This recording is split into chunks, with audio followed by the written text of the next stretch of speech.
Bonjour et bienvenue au studio Delta Sigma, j'espère que vous allez bien.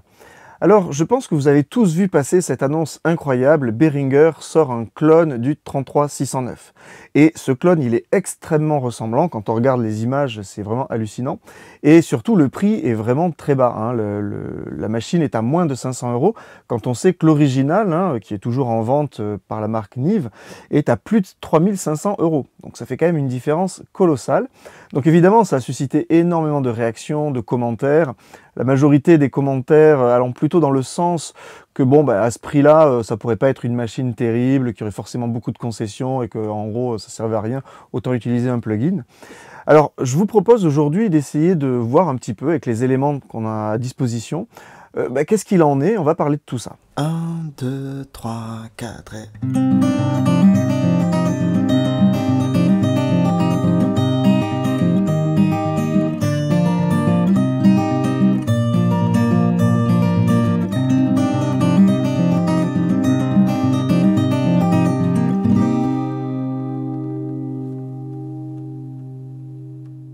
Alors le 33609, il a une histoire intéressante.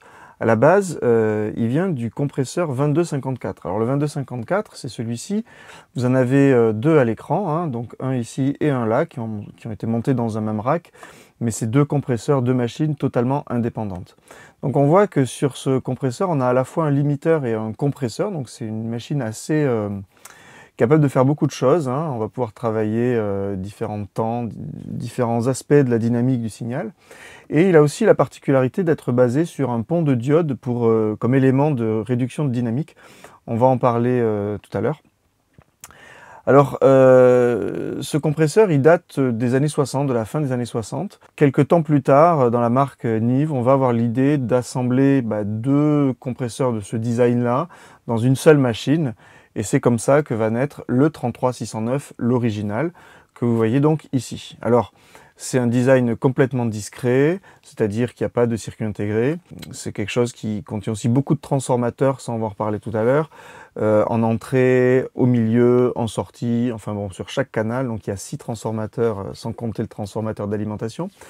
Et donc c'est une machine absolument géniale à utiliser et qui maintenant vaut extrêmement cher. Alors il y a eu plein de déclinaisons de cette machine par la suite, notamment la version C. Alors la version C, elle est un tout petit peu différente, et notamment dans le circuit d'amplification de sortie, c'est pas 100% discret. Donc on a un circuit intégré en plus de transistors pour driver le signal vers le transfo de sortie. Ceci dit, ça reste une version extrêmement populaire et c'est une version assez géniale aussi. De toute façon, toutes les versions du 609 sont très très bien. Alors ensuite, on a eu une version pour le Japon. Il y avait une grosse demande à l'exportation, donc Nive a fabriqué des modèles un petit peu sur mesure pour le Japon. Donc on voit que ça a un petit peu bougé au niveau des switches. Il y a aussi des petites différences, c'est que le design était pour le coup moins discret. Alors j'ai pas réussi à trouver le schéma exact de la version J pour le Japon, mais quand celle-là est sortie, il y a eu tout de suite une demande pour faire une version discrète, c'est-à-dire sans circuit intégré, et c'est la version JD, donc qui est 100% discrète. Et donc il y a exactement la même façade, hein, c'est la même machine. Simplement, les circuits sont un petit peu différents et la version JD est beaucoup plus proche de l'original. Et c'est celle qu'on voit ici. On voit, c'est la version J discrète. Voilà. Alors ensuite, il y a eu une version N, qui est la version actuelle et qui est celle qu'on peut acheter maintenant si on veut acheter ce compresseur. Alors qu'est-ce qui a changé? En fait, pas grand-chose. On voit juste l'ajout d'un switch ici là, qui permet de régler l'attaque rapide ou lente pour le compresseur. Ce qui est quelque chose qu'on n'avait pas auparavant, puisqu'on avait juste un bypass. Malgré toutes ces variantes, hein, ça reste grosso modo toujours la même machine. Il y a vraiment quand même, dans le fond, assez peu de changements. Le circuit est le même, hein, le schéma est le même. C'est juste des composants qui vont changer, notamment pour les transformateurs. Il y a eu peut-être plusieurs modèles qui ont pu être utilisés. Ça va être aussi la façon dont c'est construit à l'intérieur, c'est-à-dire un seul PCB, une seule carte ou plusieurs cartes, etc. La façon dont c'est interfacé. Donc, mais sur la partie vraiment audio, finalement, il y a très très peu de différence parce que c'est le même circuit. Ce qui m'intéresse, c'est de comprendre un petit peu justement le fonctionnement de ce circuit.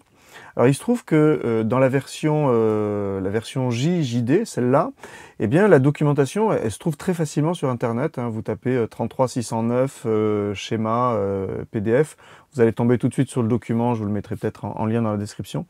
Si ça vous intéresse, vous avez toute la doc technique et finalement tout ce qu'il faut pour le construire vous-même si ça vous intéresse. Donc pas étonnant qu'il y ait des marques comme Behringer ou d'autres hein, qui aient pu se lancer dans la fabrication de clones. Alors on a ici la synoptique, c'est-à-dire un peu le schéma, hein, par bloc comme ça, d'un canal, sachant que le deuxième canal est identique. Voilà. Alors on a l'entrée qui se fait ici, la sortie qui se fait ici. Ce qu'on voit, c'est qu'on a un relais en entrée et en sortie qui commute, ce qui fait que le bypass est un vrai bypass. Donc même quand la machine est éteinte, le relais se met de telle sorte que le signal traverse ici et va direct à la sortie. Donc même la machine éteinte, on a en sortie le signal qui rentre. Donc ça c'est extrêmement pratique. J'en avais parlé sur ma vidéo sur mon gros compresseur de mastering. Je vous y renvoie, je vous mettrai une petite fiche si vous voulez. C'est le genre de bypass, à mon avis, indispensable sur des machines de mastering parce que, même de mix, mais en mastering c'est encore plus important parce que ça permet de pouvoir éteindre la machine, d'avoir une transparence absolue puisque finalement la machine est réduite à un simple fil. Et si on a des machines qui sont mises à la chaîne, on peut vraiment comme ça neutraliser une machine quand on n'en a pas besoin sans que ça vienne apporter de la distorsion, du souffle, du bruit, etc.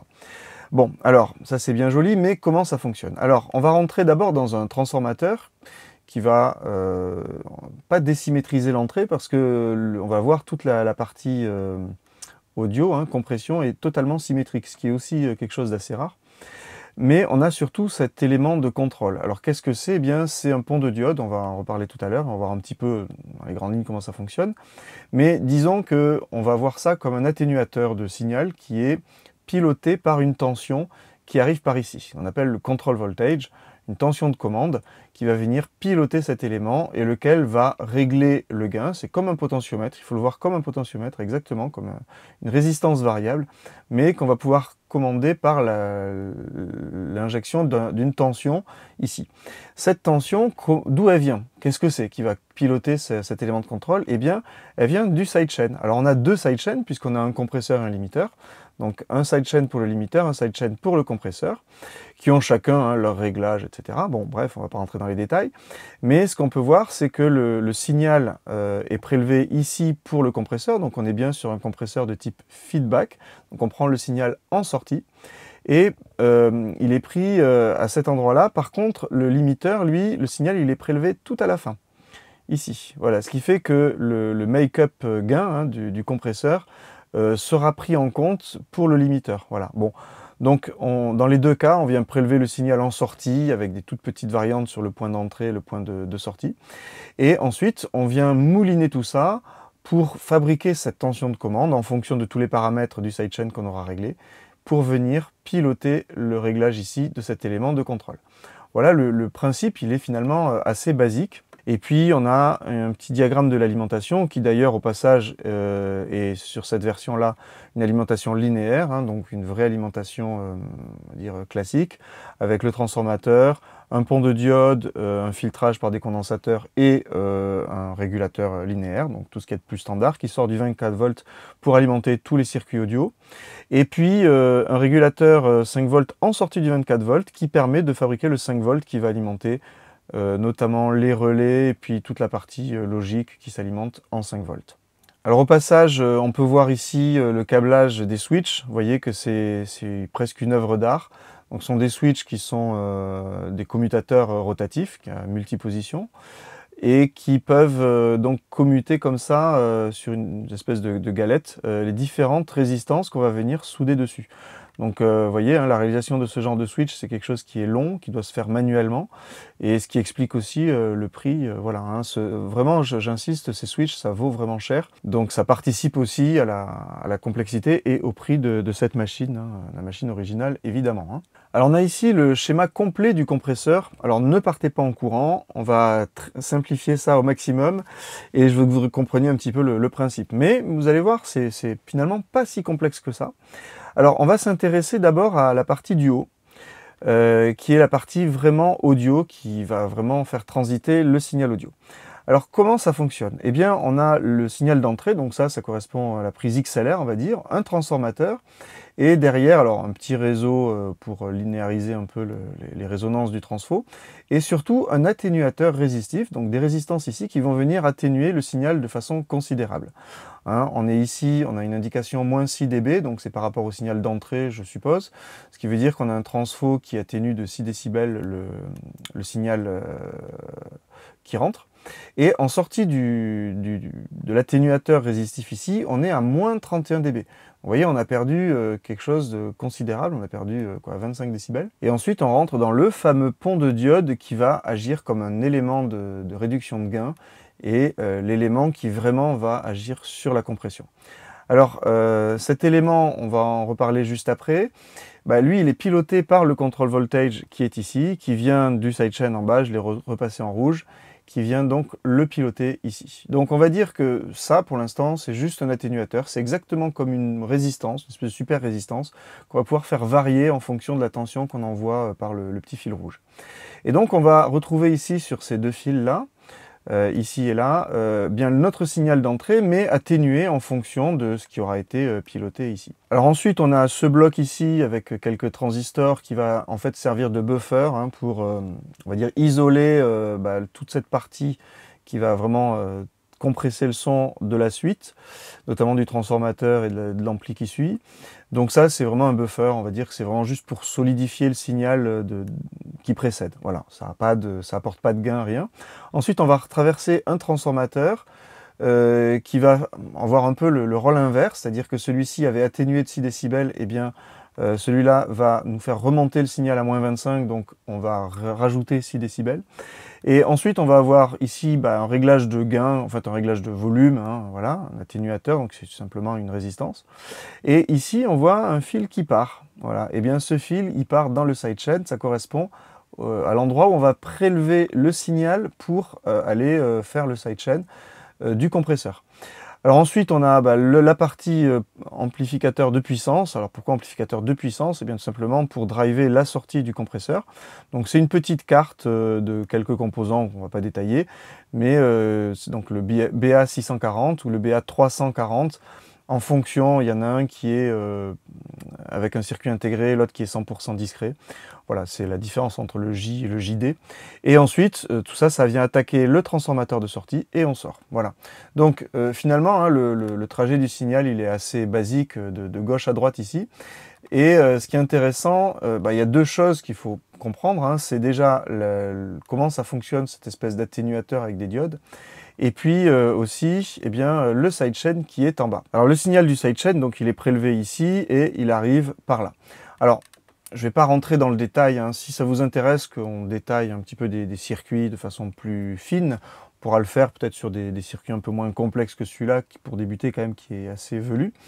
Mais disons que pour vraiment faire simple, tout l'enjeu, ça va consister déjà à redresser, parce qu'on a un signal qui est alternatif.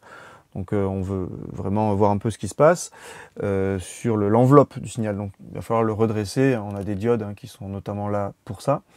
Et puis ensuite, il va falloir faire un seuil, donc un threshold. Pour ça, on va venir définir des points de référence, notamment avec des diodes hein, qui vont être fixés ici, qui vont fixer des points de tension précis. Et on va venir dimensionner le signal qui rentre de façon à ce qu'il vienne voir ce point de référence plus ou moins fort pour voilà, définir le sidechain et voir si on est au-dessus, si on est en dessous, faire une espèce de comparaison. Mais disons que l'enjeu du sidechain, ça va venir être de charger cette capacité, ce condensateur. Donc, en fait, si on va le charger très vite, on va avoir une attaque rapide, et puis s'il va se décharger très vite, on aura un temps de relâchement qui sera lent. Donc ça, c'est tout simplement le courant qui va rentrer de charge, le courant de décharge, donc la résistance série et la résistance parallèle, pour faire simple. Donc cette résistance va définir l'attaque qui est fixe en fait sur le compresseur. Et on retrouve la même chose dans le limiteur d'ailleurs, hein, c'est ici, voilà, ce condensateur-là avec cette résistance. Et on voit ici qu'on a un switch d'attaque sur le limiteur. En fait, c'est simplement une résistance qui vient se mettre en parallèle de la R30, de celle-là, qui vient modifier sa valeur. Donc ça va modifier le temps de charge du condensateur et donc modifier l'attaque, le temps d'attaque du compresseur, enfin du limiteur, de la partie limiteur, quoi.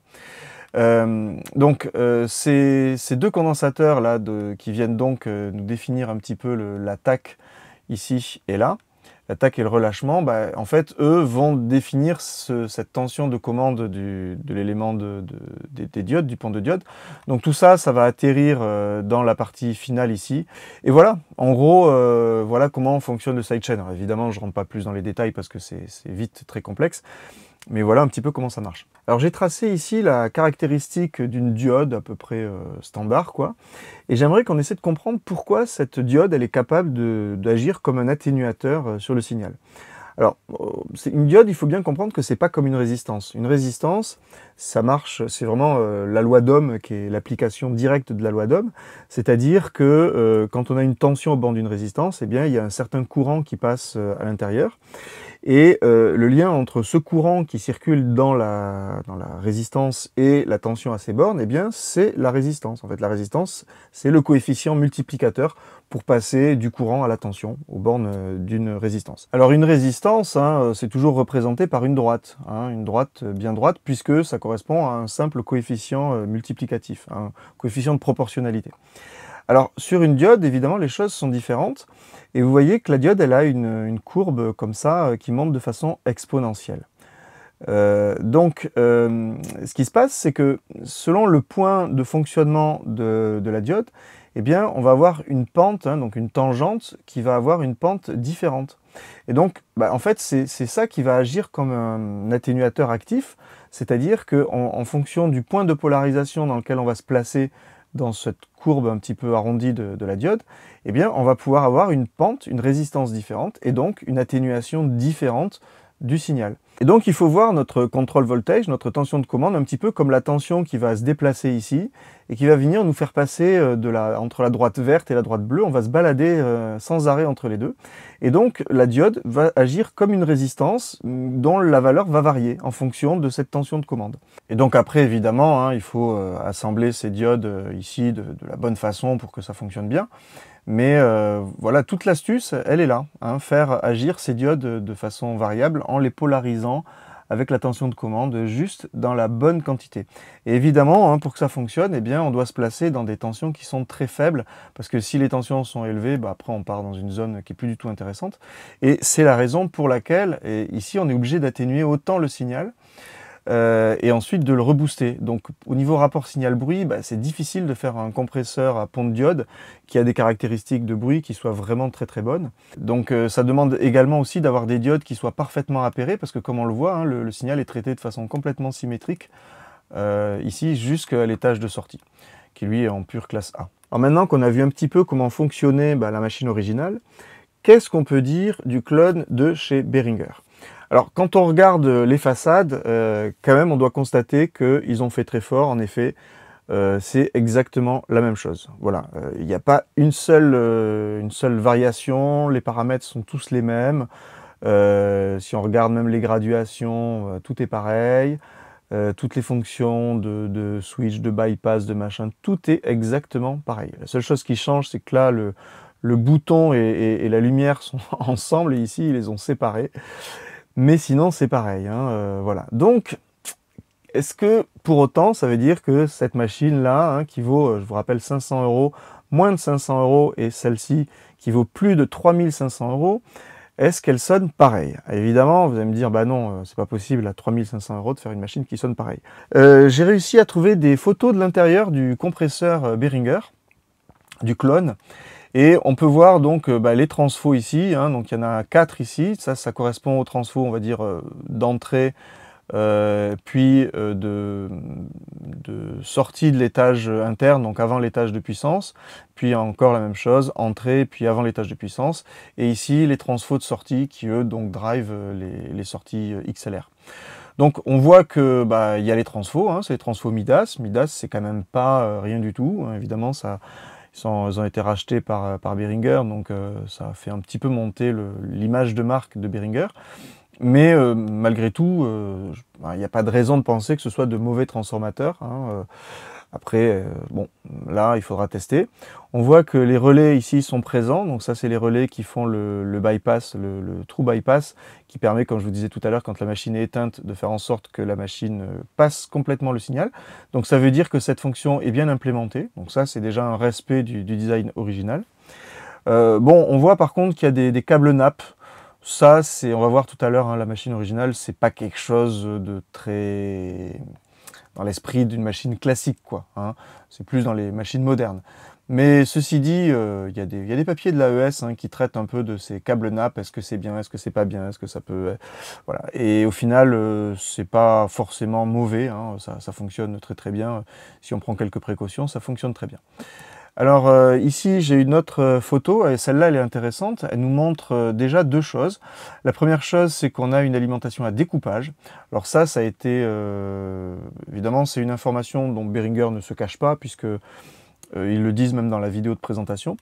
Et donc, ça a été décrié par beaucoup de gens dans les commentaires. Oui, bah, Alim à découpage, machin, c'est moins bon. L'original, il a un transfo torique avec tout, bon, blablabla, etc. On va en parler après.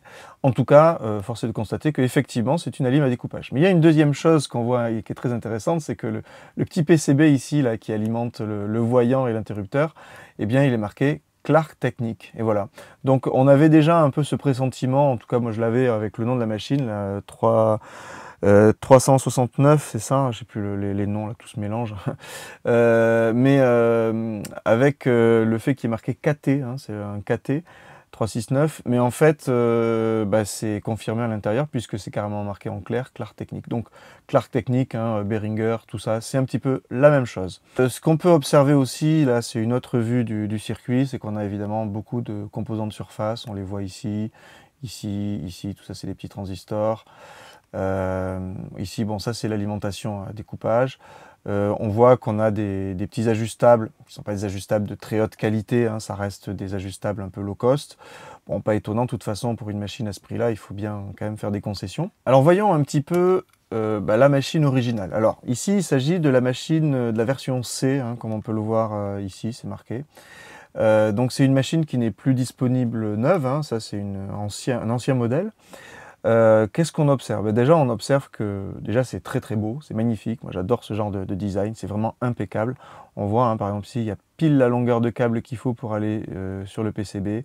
Tout est soudé directement de façon très très propre. Le cable management, il est impeccable. C'est vraiment, on voit, hein, c'est vraiment fait avec un art extraordinaire.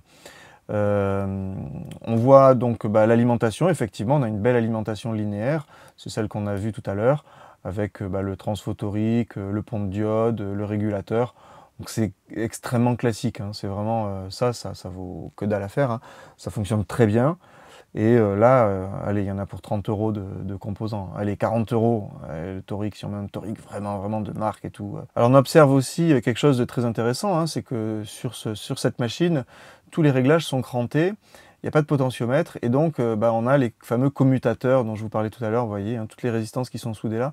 Ça, c'est un travail colossal à assembler ce genre de truc. Donc qu'une machine câblée comme ça soit vendue à plusieurs milliers d'euros, moi, je trouve pas ça étonnant en soi parce que bon, déjà les composants peuvent être coûteux. Hein, je vous dis, bon déjà les transfos. Ici, il y a quand même 6 transformateurs. Je compte pas le torique. Tous les commutateurs et en plus toute la main d'œuvre pour faire ça, pour faire ce câblage. Voilà, une machine comme ça, que ça dépasse les 2000, 3000 €, je trouve que c'est pas du tout du vol. Au contraire, je pense que ça se mérite parce que c'est vraiment une machine extraordinaire. Au passage, vous allez me dire, mais pourquoi 6 transfos? Mais alors 1, 2, 3, et c'est quoi ce machin-là? Eh bien ça, c'est la partie ampli de puissance. Alors pourquoi c'est séparé? Eh bien cette pièce métallique qu'on voit, hein, dessous, il y a un petit circuit qui est branché sur le PCB principal.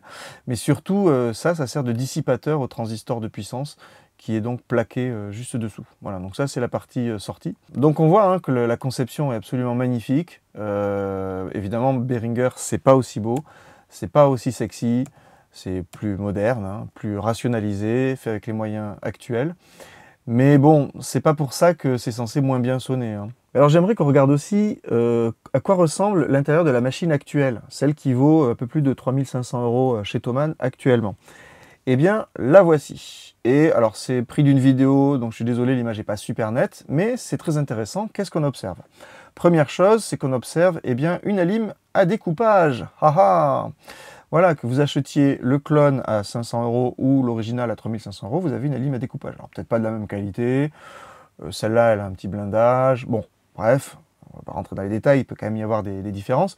Malgré tout, la lime linéaire qu'on avait sur la machine originale ici, eh bien, on ne la retrouve plus sur la machine moderne. Voilà. Pourquoi? Je pense que ça réduit un petit peu le coût, puisque cette alim, elle est capable de fonctionner sans avoir un gros transphotorique, qui est l'élément qui coûte le plus cher sur une alimentation linéaire. Et puis surtout, la lime à découpage, elle est capable de détecter tout de suite la tension d'entrée et donc de s'adapter à du 110, à du 230, sans qu'il y ait de commutateur, etc. Donc ça permet de simplifier aussi les choses, donc c'est un design plus moderne.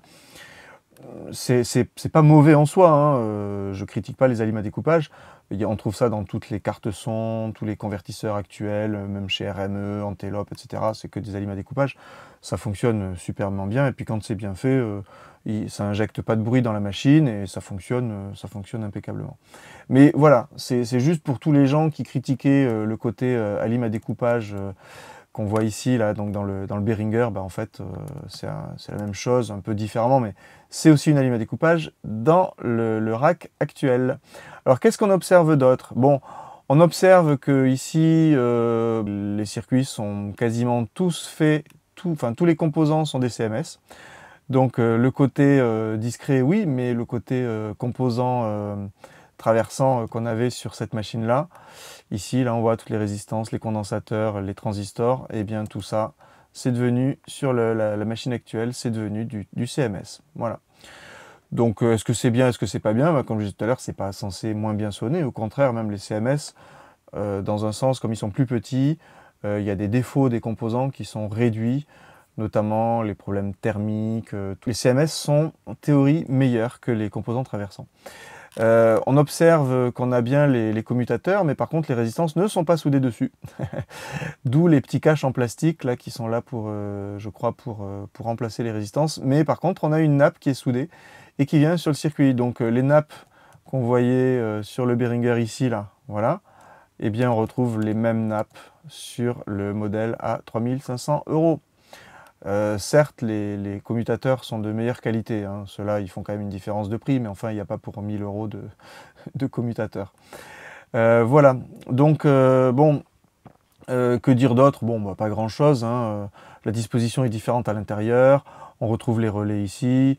Bon, bref, c'est la même machine, c'est peut-être pas les mêmes transfos, évidemment, mais ça reste des transfos modernes, hein, fabrication actuelle. Peut-être plus dans la tradition de Nive, ça c'est difficile à savoir encore une fois, tant qu'on n'a pas vraiment les uns et les autres côte à côte pour comparer dans les mêmes conditions, on ne peut pas dire. Mais la conclusion qu'on peut tirer à ce stade-là, c'est que peut-être à part sur les transfos, les commutateurs et un petit peu sur l'alimentation, et tout le hardware, la qualité du boîtier, la qualité des vues-mètres, la qualité des switches, enfin voilà, des choses qui n'ont pas un impact direct sur le son, mais plus sur la durée de vie, sur le côté solide de la machine et durable de la machine. À part ça, ouais, les transfos, mais sur l'aspect son, il n'y a quand même pas vraiment de différence, parce qu'à mon avis, Behringer, ils ont repris exactement le même schéma, hein. De toute façon, le schéma, il n'y a pas de secret. Alors, je suis allé voir un petit peu, qu'il existe aussi d'autres clones, hein, d'autres marques. Behringer, c'est pas les premiers à avoir cloné cette machine. Et il y a notamment ce clone qu'on peut trouver, qui est un petit peu moins cher quand même que le Nive, qui fait quand même 1850 € chez Thomann, chez Héritage Audio. Alors, c'est un compresseur qui est très sympa, hein, qui a un petit peu le même look, les mêmes fonctions. Vous voyez ici la machine, et en fait, qu'est-ce qu'on remarque? Bon, déjà au niveau du look, ils ont pris le look plus ancien, hein, de Nive, qui correspond plus au look des années 70, avec le 1073, on reconnaît un peu le design avec ces boutons comme ça, là, hein, rouge et puis bleu-gris.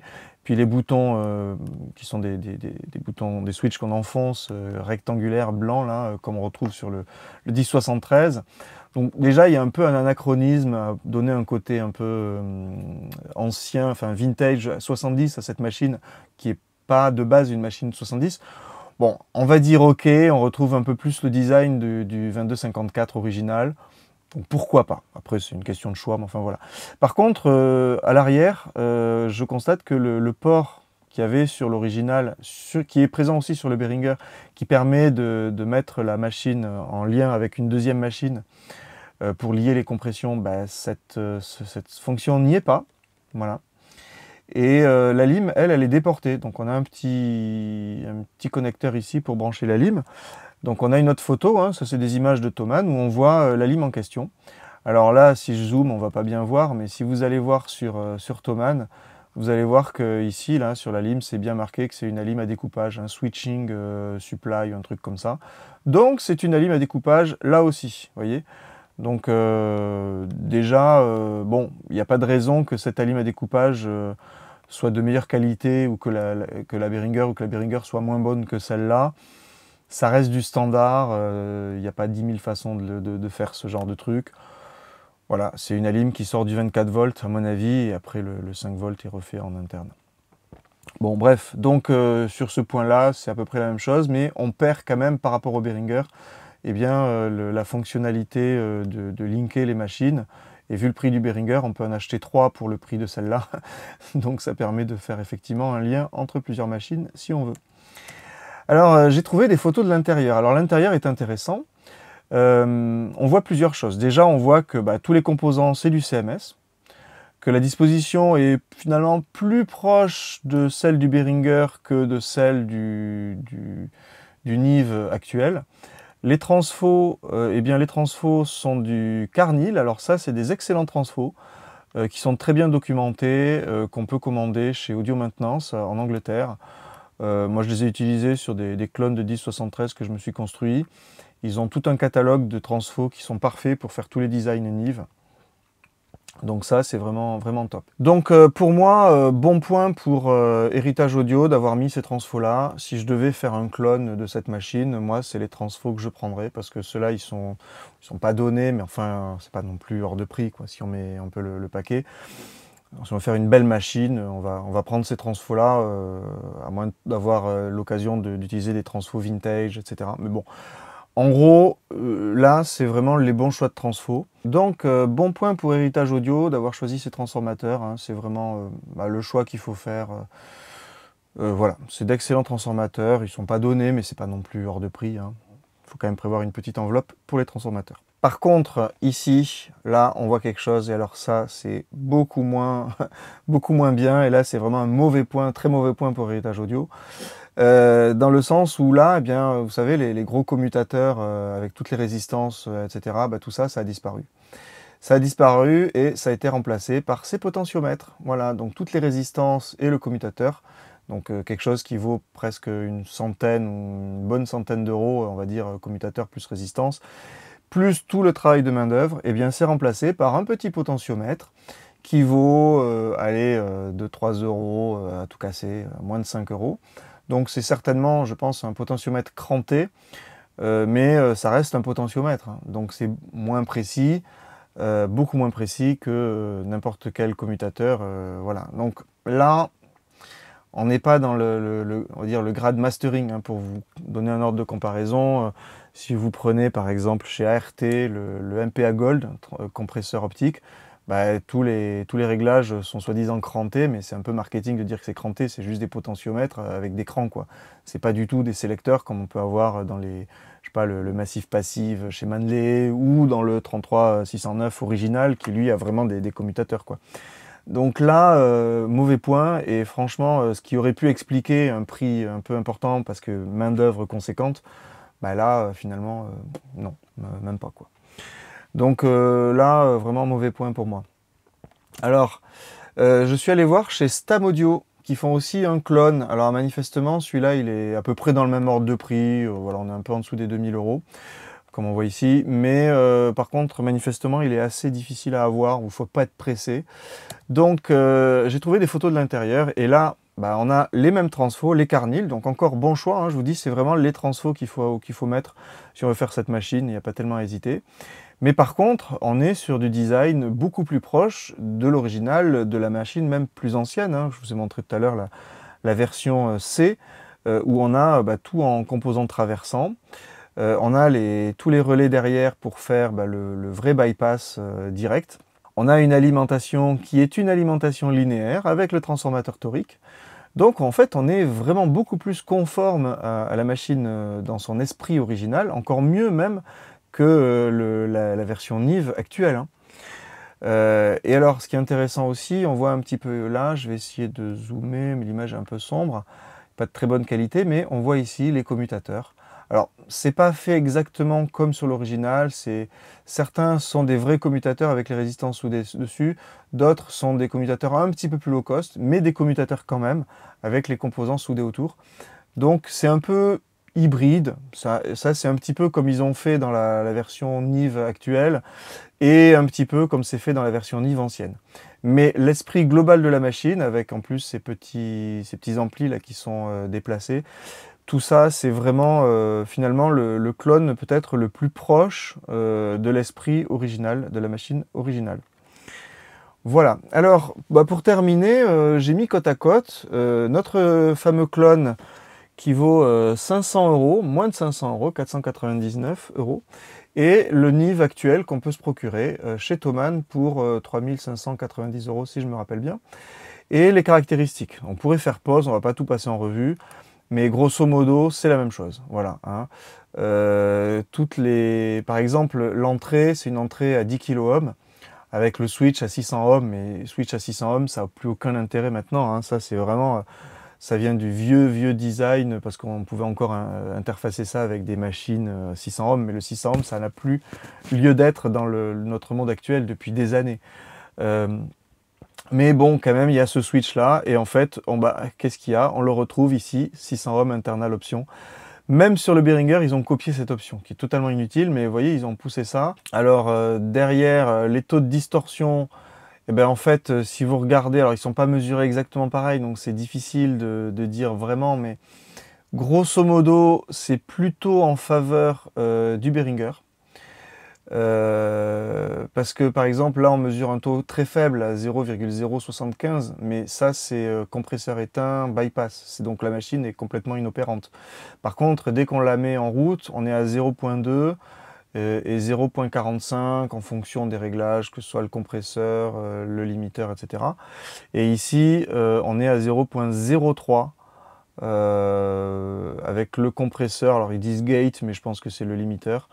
Voilà, donc sur la bande quand même hein, de 50 Hz à 20 kHz, donc sur toute la bande audible, donc en fait le taux de distorsion il est excellent, hein, donc il est même meilleur sur celui-là que sur celui-là. Alors on va dire ouais mais justement on aime la compression, bon une compression à moins d'1% pour l'entendre ça reste quand même vraiment subtil. Je vous laisse juge de est-ce qu'on l'entend, est-ce qu'on l'entend pas, ça c'est voilà, je vais pas rentrer dans ce débat là.